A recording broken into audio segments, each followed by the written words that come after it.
The League of Women Voters is pleased to welcome to the Cleveland, Ohio Convention Center Music Hall President Jimmy Carter, the Democratic Party's candidate for re-election to the presidency, and Governor Ronald Reagan of California, the Republican Party's candidate for the presidency. Governor Reagan will respond to the first question from Marvin Stone. Governor, as you're well aware, the question of war and peace has emerged as a central issue in this campaign. In the give and take of recent weeks, President Carter has been criticized for responding late to aggressive Soviet impulses, for insufficient buildup of our armed forces, and a paralysis in dealing with Afghanistan and Iran.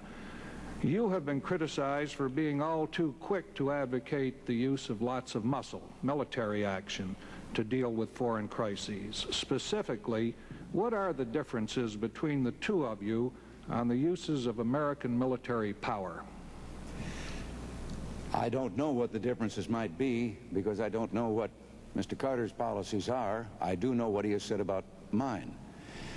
And I'm only here to tell you that I believe with all my heart that our first priority must be world peace, and that use of force is always and only a last resort when everything else has failed, and then only with regard to our national security.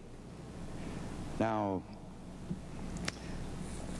I believe also that meeting this mission, this responsibility for preserving the peace, which I believe is a responsibility peculiar to our country, that we cannot shirk our responsibility as the leader of the free world because we're the only one that can do it. Yes, President Carter, both of you have expressed the desire to end the nuclear arms race with Russia, but through vastly different methods.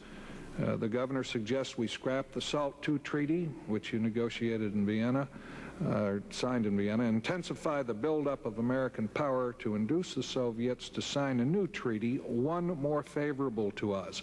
You, on the other hand, say you will again try to convince a reluctant Congress to ratify the present treaty on the grounds it is the best we can hope to get from the Russians. You cannot both be right. Will you tell us why you think you are?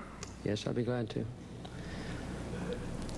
Inflation, unemployment, the cities, all very important issues, but they pale into insignificance in the life and duties of a president when compared with the control of nuclear weapons. Every president who has served in the Oval Office since Harry Truman has been dedicated to the proposition of controlling nuclear weapons, to negotiate with the Soviet Union, balanced, controlled, observable, and then reducing levels of atomic weaponry. There is a disturbing pattern in the attitude of Governor Reagan. He has never supported any of those arms control agreements.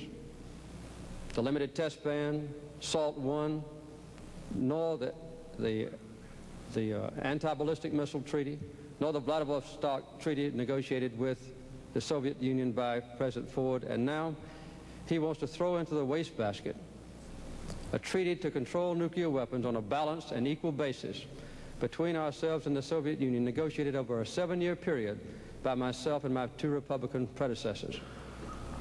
The Senate has not voted yet on the Strategic Arms Limitation Treaty. There have been preliminary skirmishings in the committees of the Senate, but the treaty has never come to the floor of the Senate for either a debate or a vote. It's understandable that a senator in the preliminary debates can make an irresponsible statement or maybe an ill-advised statement. You've got 99 other senators to correct that mistake, if it is a mistake.